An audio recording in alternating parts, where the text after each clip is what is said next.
Now, there are 5 apology languages, and if you have not been using the language that is right for your partner or friend, then you have been apologizing wrongly. Yes, if you'll be receiving an apology language that does not fit your style or that does not speak to you rightly, then the person has been apologizing wrongly. So we want to apologize right. I mean, if you found yourself in your space just like me, where a person apologizes, but deep down within you, you're like, I don't feel this apology is real. I think there's something else that is missing, and all of those. If you're in that space, then you need to pay attention, grab your juice, and let us go.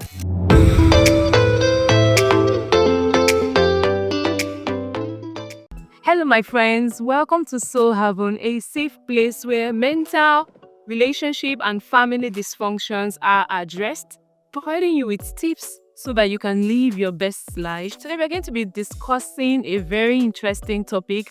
I did not mean to sound mean by the title of this topic, but it is what it is. Why your apology doesn't make sense, which will be pointing us towards the 5 apology languages. So I know a lot of us are familiar with the 5 love languages by Gary Chapman, but do you know he wrote another book titled 5 Apology Languages? Yes, so you have to read it. But I'm just going to be giving you an overview on what it is, so you would understand why your apology does not make sense, or why the apology of others seems not to make sense to you. First and foremost, why do we have to apologize? What is the use of apology? Now, for the fact that we live in a fallen world, an imperfect world, there is every tendency to wrong each other.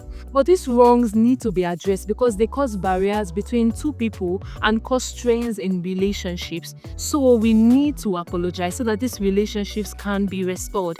Within each and every one of us, and you can testify to this, there is always this desire, this need for reconciliation. So no matter how upset you are at a person, one way or the other, there is this desire to reconcile, to mend things. And trust me, most times, this desire to reconcile is even higher than the desire of justice, if you get what I mean. Right? So in as much as we desire justice, within us also, we want to reconcile and amend relationship, especially if these relationships were treasurable to us. So we're going to be talking about apologizing, which is an important tool in building and mending relationships, and how to apologize properly.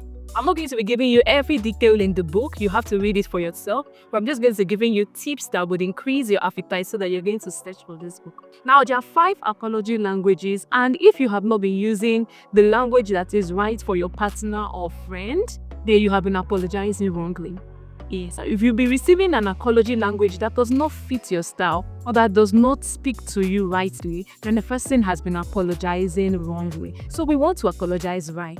Eileen, if you found yourself in your space just like me, where a person apologizes, but deep down within you, you're like, I don't feel this apology is real. I think there's something else that is missing, and all of those. If you're in that space, then you need to pay attention, grab your juice, and let us go. Now, the first apology language is I am sorry, and it's a form of expressing regret. Persons that have this apology language or that loves this apology language, they want to see you show that you feel sorry, deeply sorry for the wrong that you have committed. So in expressing this apology language, you don't just blankly say I'm sorry like that. No, you say it with an expression of regret. You say it expressing your emotion that you're deeply sorry. You can make statements that make them understand that you really regret what has happened. For example, your apology can go like this: I'm really sorry that I said this to you. Understand that it made you feel so bad. I feel so terrible for saying such a thing to you. I mean, I'm not supposed to say something like this. It is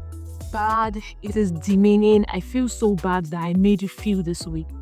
Now think about that. That is actually an apology. And if this is your apology language, when you receive such apology, it makes you feel like this person is really sincere about apology.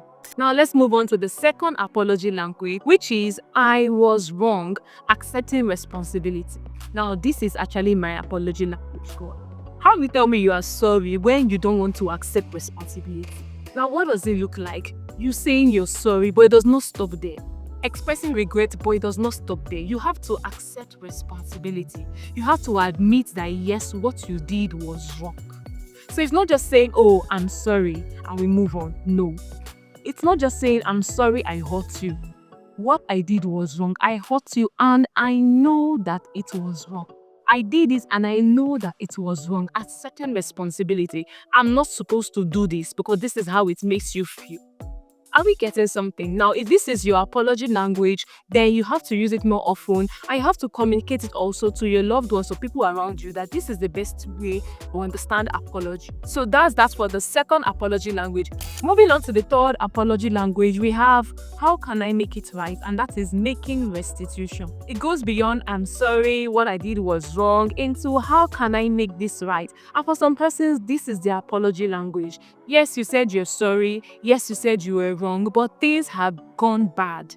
I mean, there's a popular proverb that says, when you drop a fresh egg, it does not remain the same anymore. It cuts and everything spills. So things have gone sour, things have gone bad. How can you make this right? So some person, this is how they want the apology to come. You have to go beyond saying, I'm sorry, I was wrong, into saying, this has happened. How can I make this right? And you're not the one to make an offer on how things can become better. You're supposed to seek the opinion of the person that you have offended on how things can become better, right? Some person, that is the kind of apology that they understand. So yes, I did this, I was wrong. What can I do to make it right? Sometimes it might mean the pain. For example, you spoil something that belongs to somebody. Not just saying I'm sorry and I was wrong. If you can, you have to communicate and make it clear to them that, oh, I'm willing to fix this thing that has gone bad. And if you can't fix it, you don't have the funds, you have to communicate that you'd have loved to, but you can't. But how can you make it right to them within your capacity? Are we getting something? Also, another way to make restitution is speaking the love language of the person. So you've done something wrong, you said you're sorry, and you acknowledge that you were wrong. You can speak the love language of the person. The person's love language is acts of service, right? You find something to do to help them. Before that time, you should even know their love language. So when you're saying, how can I make this right? You're doing something that communicates to them that you love them and indeed you are sorry. Are you saying that if we give our apologies effectively, they would actually mend so many relationships that has gone down the drain? The fourth apology language is preventing a reoccurrence, which is planned changed. So it goes beyond I'm sorry, I was wrong, how can I make this right, to preventing a reoccurrence. I mean, we all know that when we say I'm sorry and I'm sorry, I'm sorry without changing, it begins to sound like a broken record. For some persons, they've heard it over time and they are tired. They're honestly tired of hearing that you are sorry. They're tired of saying you were wrong. They're tired of you making it right. All they want is for it to stop. That is the apology language. So you have to prevent a reoccurrence. And this is not just for specific persons, it applies to everybody. If you know you consistently do something wrong that your partner or friend has complained about over and over again, then you have to plan a change. You have to prove to them and show them that, oh, I'm really sorry about this. And to show that I'm sorry, I'm going to take these steps to make sure that it does not happen again. I'm going to either seek counseling or seek therapy or do this or get an accountability partner, whatever it is I have to do to make sure that our relationship thrives. Do we get this? This is also another form of apology language. And the fifth apology language is requesting forgiveness. And it sounds like, can you find it in your heart to forgive me? Now, for some persons or for some situations, it goes beyond saying I am sorry. It goes beyond saying I was wrong. It goes beyond saying how can I make this work or how can I repay you. It goes beyond saying I'm going to stop this from happening again. It now gets to really find a place in your heart to forgive me, requesting forgiveness. Some persons, they don't just want you to say they are sorry. They need you to give them time to forgive because it's a lot, right? So when you request for forgiveness, it shows them that you are really sorry. And part of the things that hinder people from requesting for forgiveness is, one, they feel like a failure if they request for forgiveness. And sometimes as a result of how they were raised, right? So when you tell someone, I'm sorry, will you forgive me? You kind of feel inferior or you feel like a failure and all of those. No, you requesting or asking for forgiveness does not make a failure or inferior. Are you getting this? So yeah, if you find out that that is your love language or the love language of your partner, then you need to communicate it in that way. Requesting for forgiveness. They need time to process all that's happening and make up their minds to forgive you. So you don't have to rush it. You don't have to demand. You have to request and plead for it. I hope you've gotten one or two from this 5 apology language. So comment below, which is your apology language? Is it expressing regrets? I'm sorry. Is it accepting responsibility, which is I was wrong?